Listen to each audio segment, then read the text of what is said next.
Let us now look at commitment and marriage then versus now. Back in the day, people got married earlier and they stayed together longer. Back in the day, divorce was rare.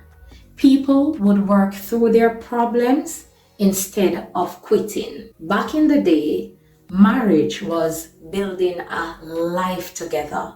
It was not just a relationship goal for Instagram. Now, in 2025, many people fear relationships and long-term commitments, they're getting rarer. In 2025, marriage rates have dropped.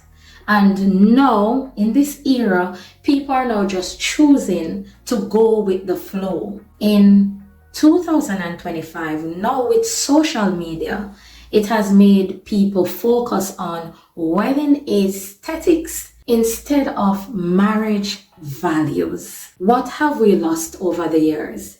The idea that marriage is about growth, patience, and commitment, not just what is convenient for me right now.